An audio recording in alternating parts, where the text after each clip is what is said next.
زنا کیا ہے، اس کی کتنی قسمیں ہیں اور اس سے کون کون سی بیماریاں پیدا ہوتی ہے؟ السلام علیکم، میں ہوں صالح اکبر اور آپ دیکھ رہے ہیں صالح انفو ٹی وی۔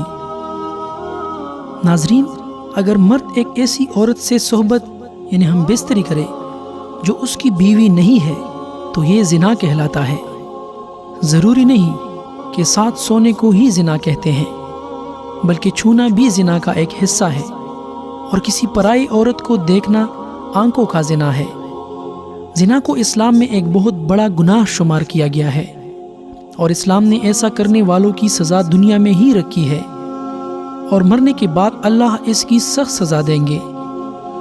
زنا کے بارے میں کچھ حدیث اور قرآن کی آیات دی ہیں۔ حضرت محمد صلی اللہ علیہ وسلم نے فرمایا، مومن ہوتے ہوئے تو کوئی زنا کر ہی نہیں سکتا۔ اللہ قرآن میں فرماتا ہے، اور دیکھو زنا کے قریب بھی نہ جاؤ، یہ بے حیائی اور برا راستہ ہے۔ زنا کی سزا اور عذاب۔ اگر زنا کرنے والے شادی شدہ ہو تو کھلے میدان میں پتھر مار مار کر مار ڈالا جائے، اور اگر کنوارے ہو تو 100 کوڑے مارے جائیں۔ آج کل دیکھنے میں آیا ہے کہ اس گناہ میں بہت سے لوگ شامل ہیں، خاص کر کے اس بازار میں جہاں عورتیں اور مرد جاتے ہیں۔ کس کا ہاتھ کس کو لگ رہا ہے، کہاں لگتا ہے، کچھ معلوم نہیں ہوتا، چاہے لڑکا ہو یا لڑکی، اور پھر اس گناہ کو کرنے کے بعد اپنے دوستوں کو بڑی شان سے سناتے ہیں، بلکہ ان کو بھی ایسا کرنے کی رائے دیتے ہیں۔ اگر کوئی اکیلی لڑکی یا لڑکا کوئی غلط کام کرتا ہے تو اس کا گناہ اس کے ماں باپ کو بھی ملتا ہے، کیونکہ انہوں نے ان کی جلدی شادی نہیں کی، جس کی وجہ سے وہ غلط کام کرنے لگے۔ اور شادی کی عمر ہونے کے بعد بھی ماں باپ ان کی شادی نہ کرے تو اللہ ناراض ہو جاتا ہے، اور ان کے گھر کی برکت ختم ہو جاتی ہے، اور اللہ ان ماں باپ سے قیامت کے دن حساب مانگے گا۔ اور ایک جگہ اللہ نے قرآن میں فرمایا کہ پاک دامن لڑکیاں پاک دامن لڑکوں کے لیے ہیں۔ اس کا مطلب یہ ہے کہ اگر آپ اچھے ہیں تو اللہ آپ کو بھی اچھی بیوی یا دولہا دے گا، اور خراب ہیں تو سمجھ لیجئے۔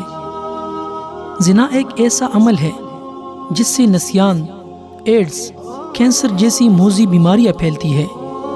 زنا سے انسان کا دل مردہ ہو جاتا ہے، جبکہ اکثر دیکھنے میں آیا ہے کہ جب دل مردہ ہو گیا تو پھر اس کے دل سے اسلام کی روشنی ختم ہو جاتی ہے، جس سے وہ ایمان سے خالی ہو جاتا ہے۔ انسان جو بھی غلط کام کرتا ہے، اس کی قیمت اس کے بچوں، ماں یا بہن کو اس دنیا میں ہی ادا کرنا پڑتی ہے۔ امام شافعی رحمۃ اللہ علیہ کہتے ہیں کہ زنا ایک قرض ہے، اگر تو ایسا قرض لے گا تو تیرے گھر یعنی تیری بہن بیٹی سے وصول کیا جائے گا۔ دوستو، اس کبیرہ گناہ کی اور بھی سزائیں ہیں، لہٰذا خود بھی بچو اور اپنے دوستوں کو بھی بچائیں۔ اگر آپ نے اپنا جنسی قصہ اپنے دوست، سہیلی کو سنایا اور اس کے دل میں بھی ایسا کرنے کی بات آ گئی اور اس نے وہ کام کر لیا تو اس کا گناہ آپ کو بھی ملے گا، کیونکہ آپ نے ہی اس کو غلط راستہ دکھایا ہے۔ اللہ ہمیں اچھے راستے پر چلنے اور برائی سے روکنے کی توفیق عطا فرمائے، آمین ثم آمین۔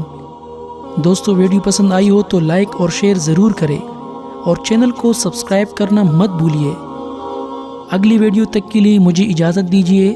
اللہ حافظ۔